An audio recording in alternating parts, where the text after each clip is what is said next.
Hmm.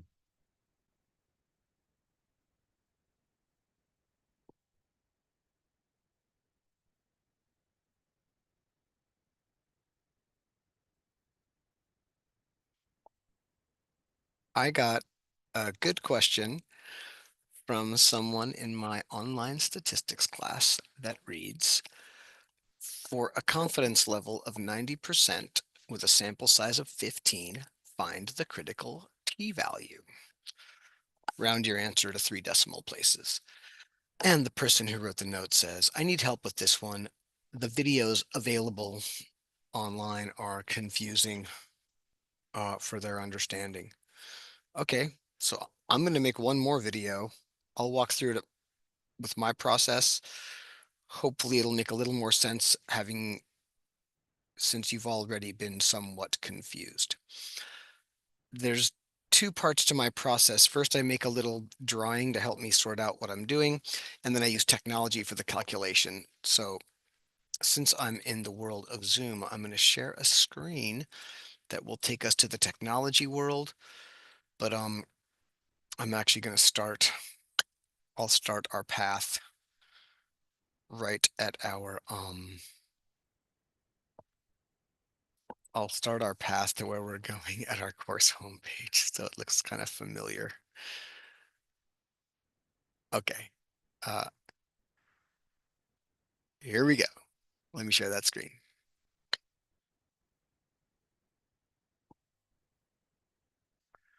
Here's our course page.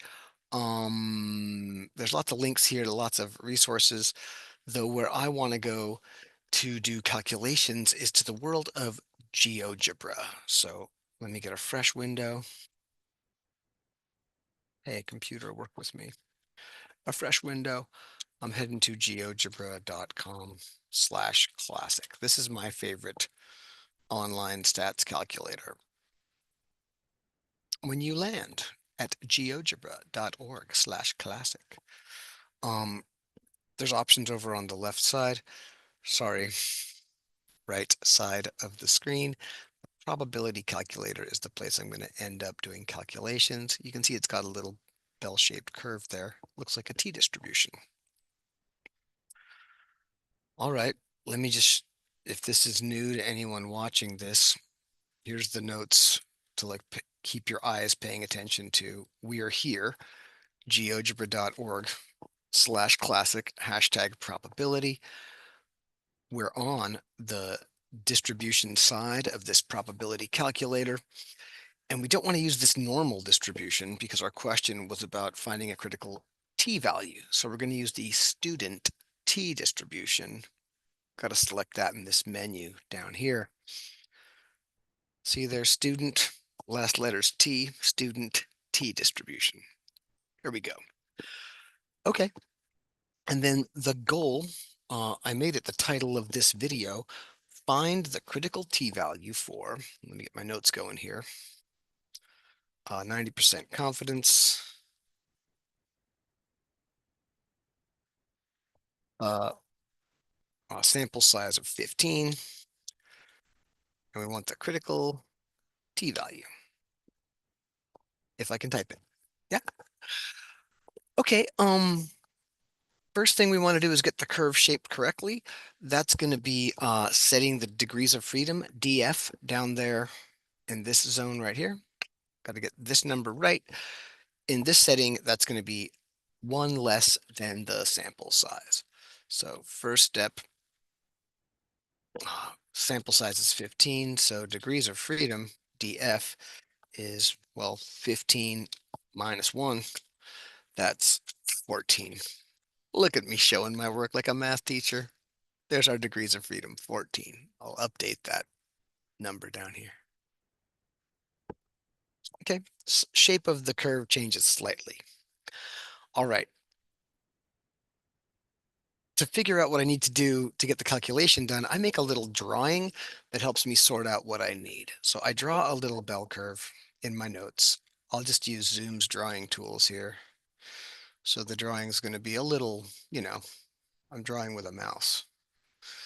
My mouse writing is, I'd say medium good mouse writing. Let's see how my curve looks. I'm going to try to copy that shape right there. Just a bell. Yeah, kind of bell-shaped. I did the best I could. And to find a critical number, you want the 90% confidence. That should be centered in the middle of that symmetric bell. So I'm just going to try to cut off tails that each have, I don't know, uh, you know, some amount of area in them, but with 90%, bad mouse writing right there, 90% of the area in the center. Critical T value, that's this number.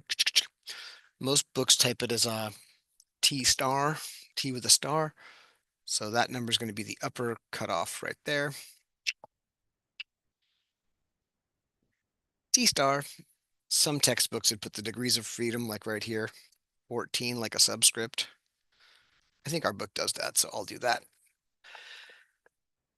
And the way that GeoGebra works, to find that number, that cutoff value, that's going to be, somewhere down here in this zone, somewhere T star will be end up down here. But we got to get the area in the middle up to 90%. Now, it doesn't quite work, this tool. I don't have any control over that, over this percentage right here. Let me get my little pointer. I don't have direct control over this percentage when I'm looking between two values. That's the between two values setting. But I can, if I focus in on just this upper tail right here, that area right there, that's going to be, I'll use this setting down below for the area. It's a little to the right. And if I hover there, can you see it says right-sided? So it's the area off to the right. Now, check it out. I can input this area right here into that box, and it'll just give me the cutoff number. So I just got to make sure I get the right number right there. Not too bad. I've got 90% of the area centered in the middle. That leaves 10% that's got to go into both the tails that are left. So down here and up here and up here, there's got to be, well, 5% there, right? Of the remaining 10%, half of it goes down below and half of it goes up above the center of that chunk of confidence in the middle there. See that? So that 5%, that's the number I'm going to dump into this box, my input. And then here, I'm going to get back my critical T score, my output. All right, that's all there is to it. Just got to type 5% right here. Critical T score 1.7613. Maybe I'll double check the result. Did I get it right? I have the problem over on another screen here. Oh, they want it rounded off to 3 decimal places. No problem. Rounding off to 1.761 matches the question in your edition of the homework who asked the question. Great question. I hope this video is helpful compared to other videos you've watched. I'll also take a screenshot of this process and dump it into the forum where you asked the question. All right, cool. Plus, I'll give you full credit so you don't have to go type this into My Open Math. All right. Kablam. I hope that helps. Let me know if there's a follow-up question.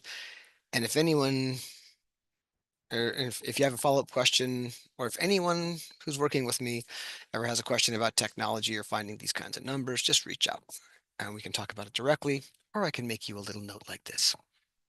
All right, let me get that screenshot.